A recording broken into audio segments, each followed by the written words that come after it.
ఆయన దేనిపైన ఎవరిపైన ఆధారపడేవాడు కాదు. ఆయన స్వయంధారి, ఏ అవసరత లేనివాడు. ఆయన ఏమై ఉన్నాడో ఆయన మాత్రమే అయి ఉన్నాడు. ఆయన కాకుండా ఆయనకు ఉదాహరణగా, ఆయనకు ఎగ్జాంపుల్ గా, ఆయన ఏమై ఉన్నాడో సంపూర్ణంగా అదే రకంగా ఉన్న ఇంకా ఏ ఉనికి లేదు. కనుకనే ఆయన దేవుడు. దేవుడు చేసేవన్నీ కూడా స్వచ్ఛందంగానే చేస్తాడు. తన స్వీయ అధికారంతో, స్వీయ ప్రభావంతో, స్వీయ ఉత్పత్తి కారణంగానే చేస్తాడు. తనకు బయట ఏ ప్రభావము కూడా తనపై పని చేయదు. ఆయన మాత్రమే అలా ఉండగల ప్రేమామయుడు. ఆయన ప్రేమామయుడు అవ్వాలి అంటే ఆయన బహుళత్వము కలిగి ఉండక తప్పదు. లేకపోతే ఆయన సృష్టికి మునుపు ప్రేమామయుడై ఉండటము అసాధ్యం. కనుక తార్కికంగా నిన్నటి వరకు మనం ఏం చూసాము అంటే, మొట్టమొదటి రోజు ఆయన సత్యమైన దేవుడు సత్యవాక్యాన్ని మనకు అందించాడు. ఆయన వాక్యము మాత్రమే సత్యము అన్న విషయాన్ని మనం చూసాం.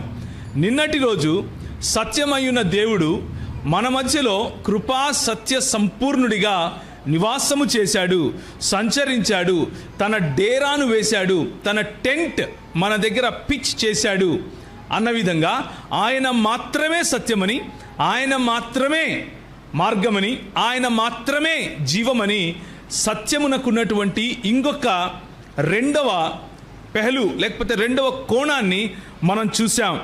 ఈరోజు సత్యమునకున్నటువంటి మూడవ అతి ప్రాముఖ్యమైన ఇంకొక కోణాన్ని మనం చూడబోతున్నాం. ఈ సత్య సువార్త మహాసభలకు ఎన్నుకున్నటువంటి వాక్య భాగాన్ని నేను ఒకసారి చదువుతాను. దయచేసి మీరు చూడండి. 17వ అధ్యాయము యోహాను సువార్త. సత్యమందు వారిని ప్రతిష్ఠ చేయుము, నీ వాక్యమే సత్యము. నీవు నన్ను లోకమునకు పంపిన ప్రకారము నేనును వారిని లోకమునకు పంపితిని. వారును సత్యమందు ప్రతిష్ఠ చేయబడినట్లు వారి కొరకై నన్ను ప్రతిష్ఠ చేసుకొనుచున్నాను. మరియు నీవు నన్ను పంపితివని లోకము నమ్మునట్లు తండ్రి, నాయందు నీవును నీయందు నేనును ఉన్నలాగున. 21 చాలా జాగ్రత్తగా వినండి.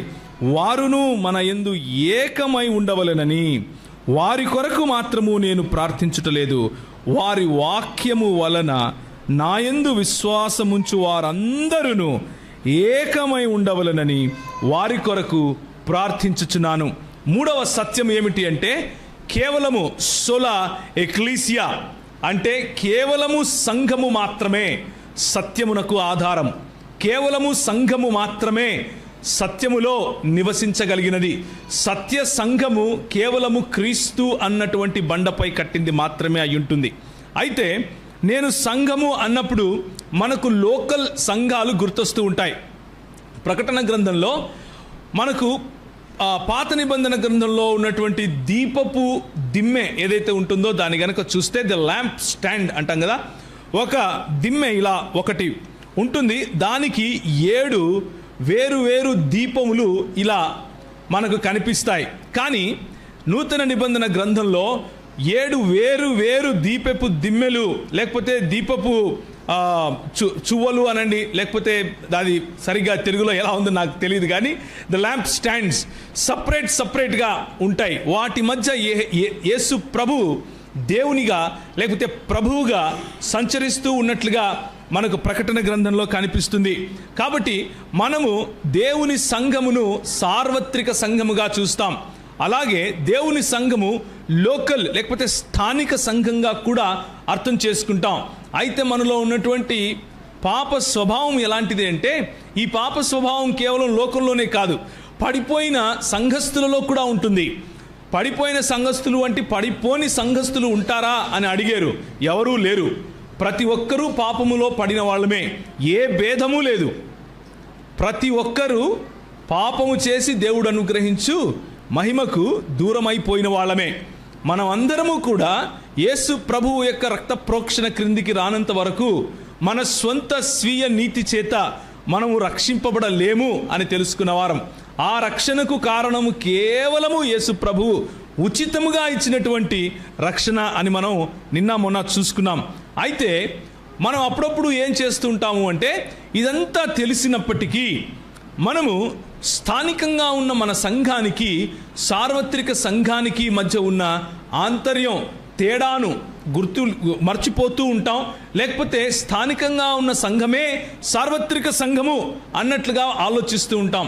దాని కారణంగానే నువ్వు ఫలానా విధంగా లేకపోతే, నువ్వు ఫలానా బట్టలు వేసుకోకపోతే, నువ్వు ఫలానా మాట చెప్పకపోతే, నువ్వు ఫలానా రకంగా జుట్టు వేసుకోకపోతే, నువ్వు ఫలానా రకంగా బొట్టు పెట్టుకోకపోతే, నువ్వు ఫలానా రకంగా గాజులు వేసుకోకపోతే, నువ్వు ఫలానా రకంగా ప్యాంటు వేసుకోకపోతే అంటూ ఆంక్షలు విధించుకొని మనల్ని మనము మిగిలిన క్రైస్తవుల కంటే మేము ప్రత్యేకము అని చెప్పుకునే ప్రయత్నం చేస్తూ ఉంటాం.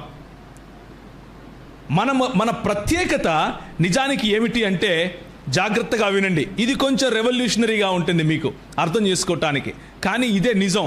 మన ప్రత్యేకత ఏమిటి అంటే, మనము అందరిలాంటి వారం. అదే మన ప్రత్యేకత. మన ప్రత్యేకత మనం అందరిలాంటి వారం, అందరూ క్రైస్తవుల లాంటి వారమే. అదే మన ప్రత్యేకత. అదే ప్రభువు ఆశించినది, అదే ప్రభువు మన దగ్గర నుంచి కోరుకున్నది. వీరి కొరకు మాత్రము నేను ప్రార్థించటలేదు, వారి వాక్యము వలన నాయందు విశ్వాసముంచు వారందరూ, అంటే ఆ 12 మంది ఎవరి కోసమైతే ఆయన ప్రార్థించాడో, ఆ 11 మంది శిష్యుల తర్వాత ఇంకొక పౌలును ఎన్నుకొని 12గా సంపూర్ణం చేశాడో, ఆ అపోస్తలుల వాక్య పరిచర్య ద్వారా ఎంతమంది అయితే యేసు ప్రభువును తమ నిజ రక్షకునిగా స్వీకరించి ఆయన పైన విశ్వాసం ఉంచారో వారందరూ ఏకమై ఉండవలనని వారి కొరకు ప్రార్థించుచున్నాను. The essence of the Christian life is unity. కేవలము మన ఏకత్వమందు మాత్రమే క్రైస్తవ్యానికి ఉండే విలువ ఉంది. కానీ మనము ఎంతసేపు నేను నీకంటే భిన్నం, నేను నీకంటే భిన్నం, నేను నీకంటే భిన్నం అని చెప్పుకోవటంలోనే మన ఎనర్జీ, మన అడ్వర్టైజ్మెంట్, మన వాక్య పరిచర్య, మన ప్రార్థన పరిచర్య ఇవన్నీ వెచ్చిస్తూ ఉంటాం. అలా చేయటం వల్ల వేరే వాడి అంగట్లో దొరకంది నా అంగట్లో దొరుకుతుంది అని చెప్తే నా దగ్గరికి ఎక్కువ మంది వస్తారు అన్నటువంటి పిచ్చి ధోరణిలో అప్పుడప్పుడు సంఘాలు కట్టే పనిలో పడుతూ ఉంటారు క్రైస్తవులు. కానీ దేవుని వాక్యం ఏం చెబుతోంది అంటే, సార్వత్రిక క్రైస్తవ సంఘము దేవుని శరీరమై ఉంది, యేసు క్రీస్తు యొక్క శరీరమై ఉంది.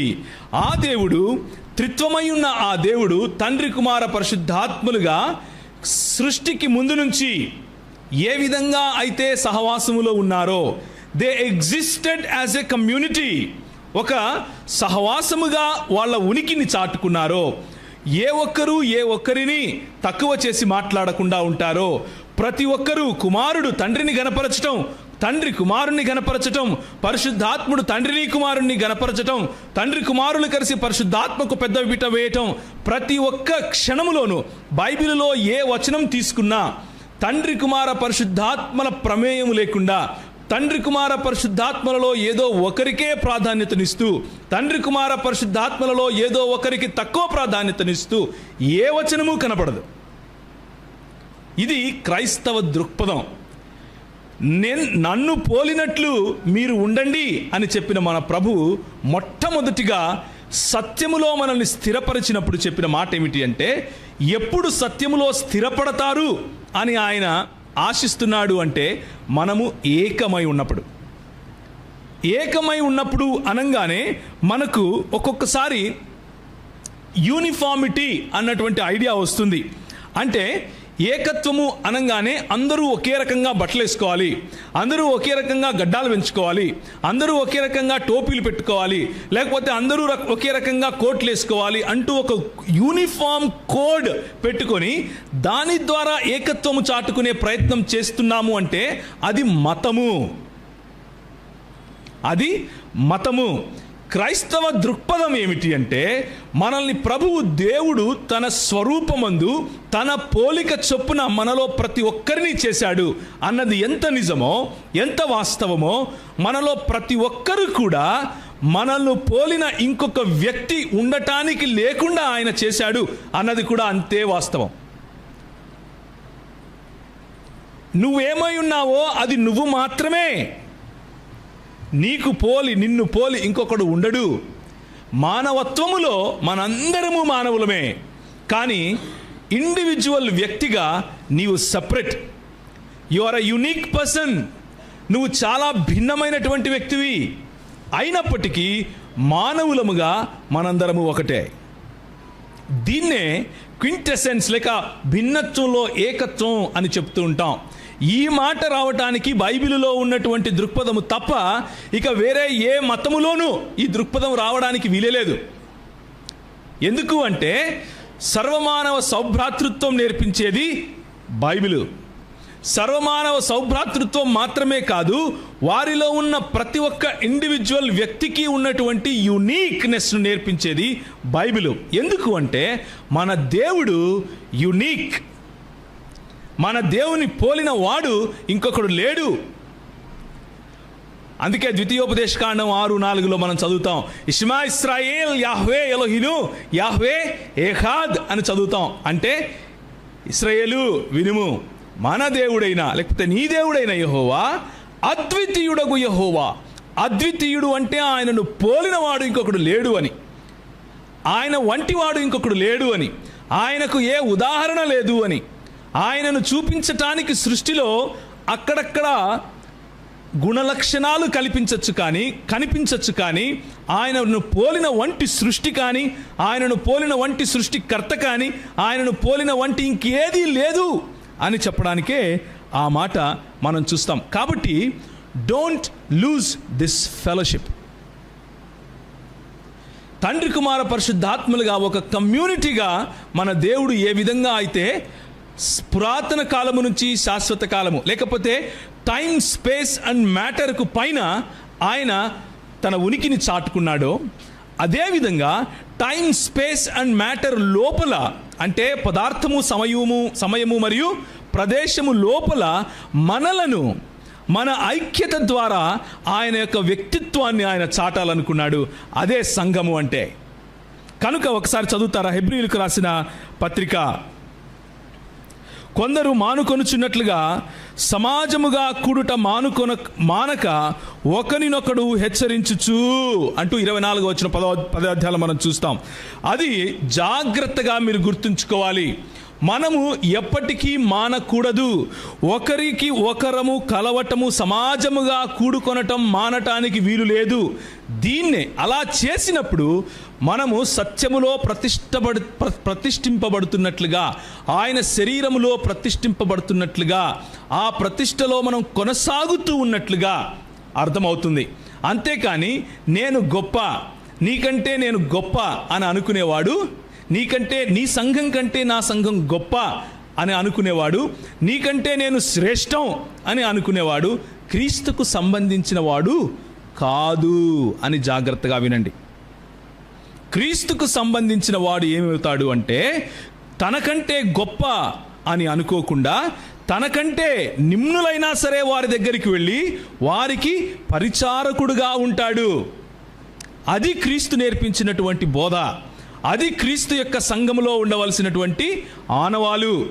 అది లేకుండా బాసిజం చేసే క్రైస్తవ సంఘాలు, బాసిజం చేసే క్రైస్తవ నాయకులు, బాసిజం చేసే క్రైస్తవ హీరోలు, బాబాలు ఉన్నారు ఈ మధ్య క్రైస్తవ్యంలో. అలాంటి వారితో తస్మాత్ జాగ్రత్త. కొంతమంది అంటారు, మా సంఘానికి రండి, మా టీవీలు చూడండి, కానీ ఒకరితో ఒకరు మాత్రం కలుసుకోకండి, మా రెస్పాన్సిబిలిటీ కాదు. సహవాసం మాత్రం చేయకండి, అది మా రెస్పాన్సిబిలిటీ కాదు. మీరు చేస్తే ఎక్కడ వాళ్ళు పట్టుకపోతారో అని భయం. అలాంటి అభద్రతాభావంలో ఉండటం క్రైస్తవుని లక్షణం కాదు. అలాంటి అభద్రతాభావంలో ఉండమని మన ప్రభు మనకు చెప్పలేదు. రెండవ మాట, 1 తిమోతికి రాసిన పత్రిక 4వ అధ్యాయము 11 నుంచి 16 వరకు, ఈ సంగతులను ఆజ్ఞాపించుము, బోధించుము.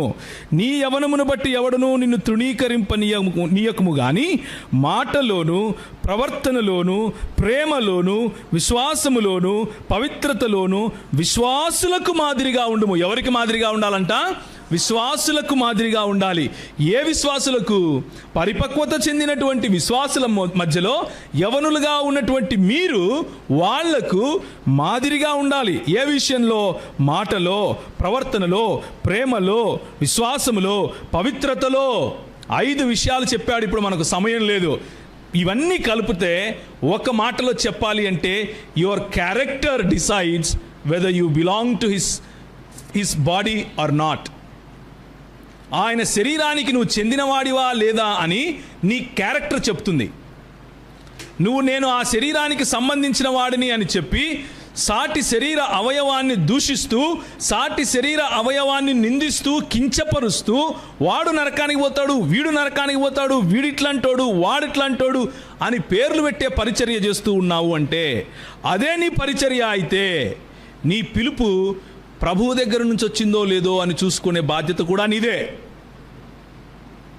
మన పని ఒకరిని నిందించటం కాదు.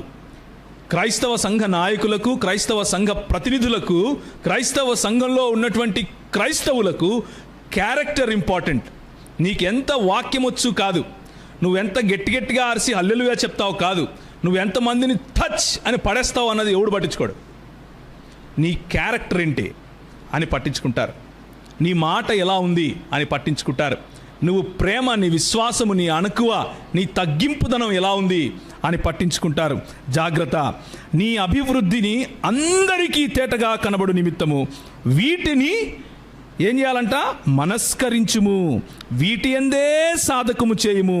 వేటి యందు? నేను ఇంతకుముందు చదివాను కదా, నీ అభివృద్ధి బయటపడాలి అంటే నువ్వు ఎదుగుతున్నావా, ఎదగటం లేదా సంఘముగా అని తెలుసుకోవాలి అంటే వార్షికోత్సవాలు చేసుకోవటము ఎంత ప్రాముఖ్యమో ఆ వార్షికోత్సవం రోజు నిన్ను నువ్వు సంఘముగా ఆత్మావలోకనం చేసుకోవటం అంతే అవసరం. నా అభివృద్ధి ఎందులో ఉంది? నా నగలు పెరిగితే అభివృద్ధా? నేను ఇంకొక ఇల్లు కట్టుకుంటే అభివృద్ధా? పోయిన సంవత్సరం ఒక కొడుకుండే, ఈసారి 2 కొడుకులు వచ్చారు, అభివృద్ధా? పోయినసారి ఒక కారు కొనుక్కున్నా, ఈసారి ఇంకొక కారు కొనుక్కున్నా, ఇది అభివృద్ధా? మన దేవుని వాక్యం చెప్పేది ఏంటంటే నీ అభివృద్ధి అందరికీ తేటగా కనబడాలి అంటే ఏం చేయాలంట? నేను వచ్చుట వరకు చదువుట యందును, హెచ్చరించుట యందును, బోధించుట యందును జాగ్రత్తగా ఉండి. ఏం చదవాలి, ఏం హెచ్చరించాలి, ఏం బోధించాలి? మాటలో, ప్రవర్తనలో, ప్రేమలో, విశ్వాసములో, పవిత్రతలో విశ్వాసులకు మాదిరిగా ఉండటం. ఇది నీ అభివృద్ధి. క్రైస్తవ్యంలో 2 ఎక్స్ట్రీమ్స్ ఉన్నాయి. ఒకటి, యేసు ప్రభువు దగ్గరికి వస్తే అంతా అభివృద్ధి. ఇంకా యేసు ప్రభువు దగ్గరికి వస్తే నీకు ఏం కావాలో అది ఇస్తాడు. కళ్ళు మూసుకొని అట్లా నడుచుకుంటా వెళ్ళిపోయి నాకు బెంజ్ కావాలంటే బెంజ్ ఇచ్చేస్తాడు అని చెప్పేవాళ్ళు కూడా ఉన్నారు మా హైదరాబాద్లో. నీ విశ్వాసం పైన ఉండాలని చెప్పేవాళ్ళు కూడా ఉన్నారు. అంటే అది ఎంత కుతర్కమో ఆలోచించండి. నీ విశ్వాసం పైన విశ్వాసం ఉంటే అప్పుడు ప్రభు పనిచేస్తాడు అని చెప్పేవాళ్ళు ఉన్నారు. ఇది ఒక ఎక్స్ట్రీమ్ అయితే, ఇంకొక ఎక్స్ట్రీమ్ ఇంకోటి ఉంది. నువ్వు ప్రభు దగ్గరకు వస్తే మొత్తం ఏముండదు నీ కాడ. ముండమోసినట్లు అన్నీ తీసేయాలా, బొట్టు తీసేయాలా, అది చేయాలా, ఇది చేయాలా, కాళ్ళు తీసేయాలా, అసలు నువ్వు వేస్ట్, నిన్ను అమ్ముకోవాలా, నువ్వు ఎందుకు పనికిరావు, అన్ని కష్టాలే అని చెప్పేవాళ్ళు ఉన్నారు. మనకు అభివృద్ధి ఇచ్చేది దేవుడే. మనకు కష్టాలు వచ్చినప్పుడు మనకు తోడు ఉండేది మన ప్రభువే. దేవునికి స్తోత్రం, హల్లెలూయా. 2 ఉన్నాయి క్రైస్తవ జీవితంలో.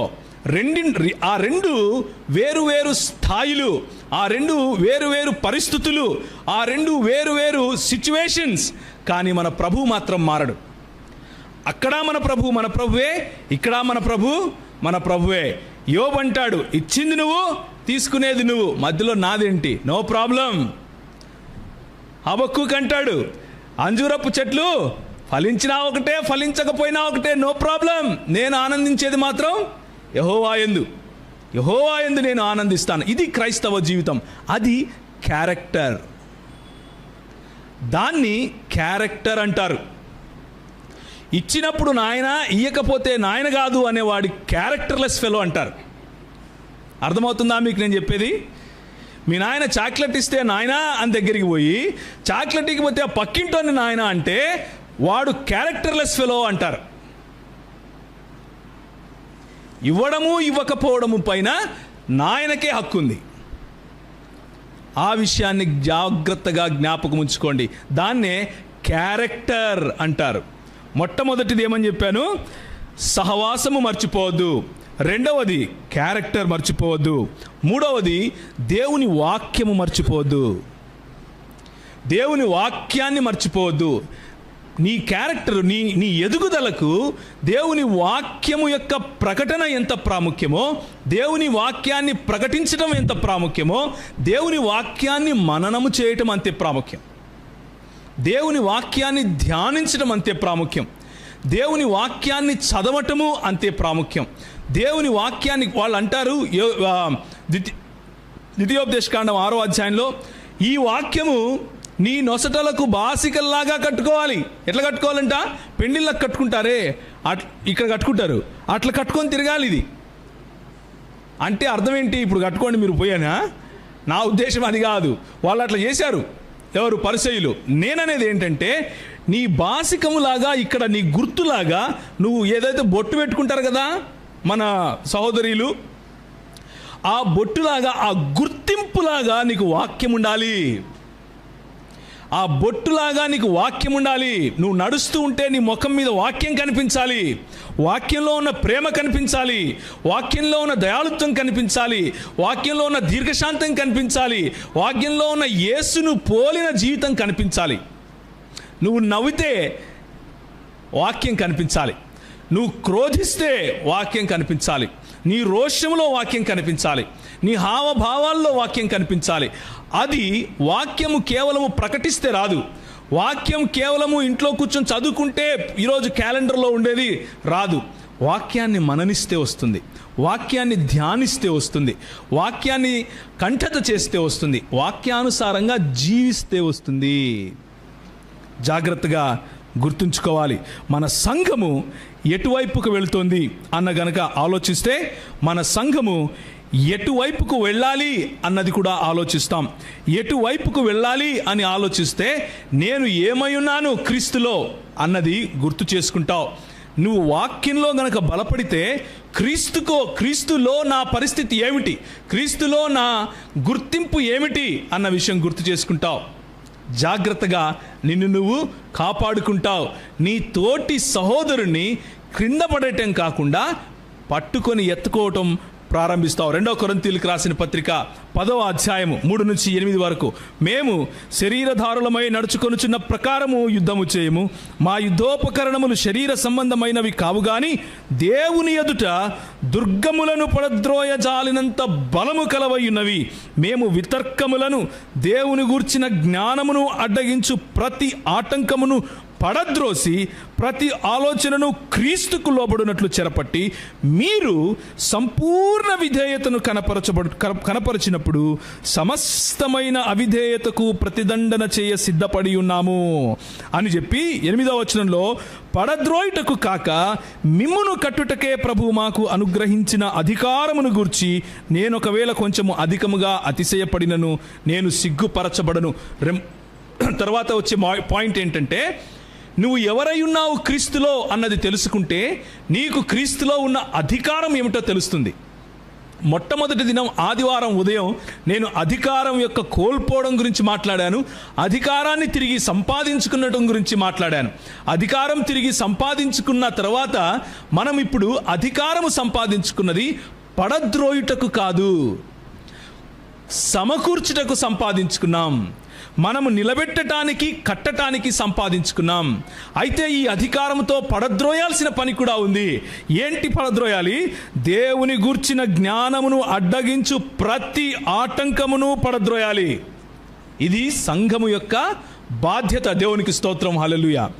దేవుని సంఘము యొక్క బాధ్యత ఇది. దేవుని సంఘంలో ఈ బాధ్యత తెలియకుండా మనము ఇంకా తలనొస్తాన్ని ప్రార్థన చేసుకుంటాము, కాళ్ళనొస్తాన్ని అనకాడికి పోతే టచ్ చేస్తాడు. ఇదే జీవితంలో ఉంటే మన బతుకు తెల్లారినట్లే. అవతలోడు వచ్చి తన్నుతా ఉంటే నేను ప్రార్థన చేసి తన్నిన తర్వాత జెండుబాం పెట్టుకుంటాలే అంటే ఎట్లయితుంది? శత్రువు దూరంగా ఉండగానే నువ్వు యుద్ధవాసనను పసిగట్టగలగాలి. అది క్రైస్తవ్యం. శత్రువు దూరంగా ఉండగానే వాడి ప్రణాళికను తెలుసుకోవాలి. అది నీ క్రైస్తవ్యం. సంఘాన్ని ఎంతగా అప్రెస్ చేస్తే సంఘం అంతగా విస్తరిస్తుంది అని తెలియని వాళ్ళు, బుద్ధి లేని వాళ్ళు మిమ్మల్ని కొట్టడానికో మీకు హాని చేయటానికో వస్తారు. అది మంచిది, అది రమ్మని పిలవాలి. మనం శత్రువు దూరంగా ఉన్నప్పుడే వాడి ప్రణాళికను అర్థం చేసుకుని తయారుగా ఉండాలి. ఇది మన యుద్ధం. అయితే మన యుద్ధోపకరణములు కత్తులు, కొడవళ్ళు, కటార్లు, త్రిశూలాలు వేసుకుని పోయి ఒకరినొకరిని చంపుకోవటం కాదు. అది కాదు క్రైస్తవులకు ఇచ్చిన పిలుపు. మన పిలుపు ఏంటంటే, ఏ యుద్ధంలో మనం పాల్గొంటున్నాము అంటే శరీర సంబంధమైనది కాదు, కానీ దేవుని ఎదుట దుర్గములను పడద్రోయజాలినంత బలము కలవైన మనకు యుద్ధోపకరణాలు ప్రభు ఇచ్చాడు. అవి ఏంటి అంటే, ఎఫెసీయులకు రాసిన పత్రిక 6వ అధ్యాయం సమయం ఉన్నప్పుడు చూసుకోండి, చదవండి. సత్యం అనే దట్టి, వాక్యం అనే ఖడ్గం, అవునా కాదా? సమయం వచ్చినప్పుడు చదవండి. ఆ యుద్ధోపకరణాలు మన దగ్గర ఉండాలి. ఏ కుతర్కములైనా సరే దేవుని యొక్క సంఘానికి వ్యతిరేకంగా, దేవుని యొక్క జ్ఞానానికి వ్యతిరేకంగా, దేవుని సత్యాన్ని చిన్నాభిన్నం చేయటానికి ఏ శక్తులైతే పోరాడుతున్నాయో అవి మాంసము మరియు ఎముకలతో ఉన్న శక్తులు కాదు. ఆ మాంసము ఎముకలున్న మనుష్యుల వెనుక ఒక ఆత్మ పోరాడుతూ ఉంది. వారి వెనుక ఒక చేతన పోరాడుతూ ఉంది. వారి వెనుక ఒక రకమైనటువంటి పడద్రోయబడినటువంటి దురాత్మ సమూహాలు ఉన్నాయి అని బైబిల్ చెప్తా ఉంది మనకు. మనం పోరాడేది ఎవరితో అంట? శరీర సంబంధులతో కాదు. We are fighting with the powers and principalities of the air. దురాత్మ సమూహముల చేత, అంధకార సంబంధమైన ఆత్మల చేత మన పోరాటం. అవి ఆలోచన రూపంలో వస్తాయి, అవి రాజకీయ రూపంలో వస్తాయి, అవి మతోన్మాద రూపంలో వస్తాయి, అవి రెచ్చగొట్టే మాటల రూపంలో వస్తాయి, అవి రోగముల రూపంలో వస్తాయి, అవి చిన్నాభిన్నం చేయటానికి, మీ ఏకత్వాన్ని చీల్చటానికి వస్తాయి, డినామినేషన్ పేర్లతో వస్తాయి. జాగ్రత్త. నీ సంఘాన్ని కాచుకొనటానికి ప్రభు నీకు అధికారాన్ని ఇచ్చాడు. కూల్చుటకు కాదు, కట్టుటకే అధికారాన్ని ఇచ్చాడు. ఆ అధికారాన్ని జ్ఞాపకం ఉంచుకోవాలి. సంవత్సరం తర్వాత సంవత్సరం యానివర్సరీలు వస్తాయి. The voice of God church సంవత్సరం తర్వాత సంవత్సరం వాయిస్ ఆఫ్ గాడ్ చర్చ్గా ఉండాలి అంటే మీరు మీ క్యారెక్టర్ మర్చిపోకూడదు, మీరు దేవుని వాక్యాన్ని మర్చిపోకూడదు, మీరు సహవాసాన్ని మర్చిపోకూడదు, మీరు క్రీస్తునందు మీరు ఏమై ఉన్నారో మర్చిపోకూడదు. క్రీస్తునందు మీరు ఏమై ఉన్నారో మర్చిపోతే ఇవన్నీ మర్చిపోతారు. క్రీస్తునందు మీరు జయించిన వారికంటే అధికులై ఉన్నారు. క్రీస్తునందు మీరు నూతన సృష్టి అయి ఉన్నారు. క్రీస్తునందు మీరు ఆయన శరీరమై ఉన్నారు. క్రీస్తునందు ఆయన మీకు శిరస్సు అయి ఉన్నాడు. క్రీస్తునందు మీరు అష్యూర్డ్, యు ఆర్ అష్యూర్డ్. మీ యొక్క రక్షణ నిశ్చితమైపోయింది. నా సమయము అయిపోయింది. సో ఫిలిప్పీలకు రాసిన పత్రిక 4:13 అది చదివి ఒక మాట చెప్పి ముగిస్తాను. ఫిలిప్పీలకు రాసిన పత్రిక 4:13 ఎవరైనా చదువుతారా? నన్ను బలపరచు వానియందు నేను సమస్తమును చేయగలను. చాలమ్మా. నన్ను బలపరచు క్రీస్తునందు నేను సమస్తమును చేయగలను. నువ్వు ఎప్పుడు చేయగలవు అంటే, క్రీస్తు అనే బండపైన, క్రీస్తు అనే పునాది పైన నువ్వు నిలబడినప్పుడు చేయగలవు. క్రీస్తు నీకు తోడుగా ఉంటే నువ్వు చేయగలవు. ఇది నీ ఐడెంటిటీ, ఇది నీ ఆధార్ కార్డు. నిన్న ప్రభువు తన ఐడెంటిటీ చెప్పాడు. ఈరోజు ప్రభువు నీ ఐడెంటిటీ ఏందో కూడా చెప్తున్నాడు. నేను పక్షిరాజు వంటి వాడిని అని చెప్తున్నాడు. మిమ్మల్ని పక్షిరాజు పిల్లలుగా చేశాను అని చెప్తున్నాడు. గద్ద తన పిల్లలను ఏ విధంగా రెక్కలు చాచి కాపాడుకుంటుందో ఆ విధంగా కాపాడుకున్నాను అంటున్నాడు. నిర్గమాకాండం 19వ అధ్యాయంలో నేను గద్ద రెక్కల మీద మోసుకొని వచ్చినట్లు మిమ్మల్ని మోసుకొని రాలేదా అని ప్రశ్న వేస్తున్నాడు మన ప్రభు. ఆయన గర్జించే సింహముగా, మనల్ని సింహం పిల్లలుగా ఆయన పిలుస్తున్నాడు. ఇది మన ఐడెంటిటీ. మనం రోషము గల దేవుణ్ణి ఆరాధించే రోషము గల సంఘముగా ఉండాలి. సంఘ వ్యతిరేక శక్తులను వయలెన్స్తో కాదు, కోపంతో కాదు, ఉద్రేకంతో కాదు, తర్కముతో ఎదుర్కోవాలి. మనము ఈ ఐడియాలజికల్ వార్లో, ఈ ఐడియాలజికల్ సిద్ధాంతపరమైనటువంటి చర్చలో ఆహ్వానిస్తే మాట్లాడితే వీడు సత్యం మాట్లాడతాడురా, వీడితో పెట్టుకోవద్దురా అనుకోవాలి. చేయగలిగితే మహా అయితే వీడిని తన్నగలం, కానీ వీడి నోరు నొక్కలేము అనుకోవాలి. తన్నించుకోవడానికైనా సిద్ధమే, కానీ నోరు మాత్రం ఆపను. ఇది స్టెఫెన్ ఇచ్చిన సందేశం. అది క్రైస్తవ సంఘానికి ఉన్నటువంటి గుర్తింపు. క్రైస్తవ సంఘంగా మనము చేయాల్సిన పనులు అవి: సహవాసముగా కూడటం, వాక్యంలో స్థిరపడటం, మన క్యారెక్టర్ కాపాడుకోవటం, మనం ప్రభువునందు ఏమై ఉన్నామో తెలుసుకోవటం, ఆ తరువాత మన పరిచర్య. అదేమిటి? పడద్రోయుటకు కాదు, కానీ కట్టుటకు ఇచ్చిన పరిచర్య. ఏం కట్టడానికి? సంఘము కట్టడానికి. అయితే అదే పరిచర్య పడద్రోయటానికి కూడా పనిచేస్తుంది. ఏం పడద్రోయటానికి? అపవాది దుర్గములను పడద్రోయటానికి, క్రీస్తు జ్ఞానానికి వ్యతిరేకంగా వచ్చే ప్రతి ఆలోచనను చెరపట్టి క్రీస్తు పాదాలకు తీసుకొని రావటానికి పనిచేస్తుంది. ఈ మాటలు ప్రభువు మిమ్మల్ని ప్రోత్సహించటానికి ఉపయోగపడును గాక. ఈ మాటలు మీ జీవితంలో, మీ నరనరాల్లో కొంచెం రోషం నింపును గాక. ఈ మాటల కారణంగా మీరు ప్రభు కోసం స్థిరంగా నిలబడుదురుగాక. ఈ మాటల కారణంగా మీరు వాక్యంలో స్థిరపడుదురుగాక. ఈ మాటలు మీకు కొంచెం సిగ్గు కలిగించునుగాక.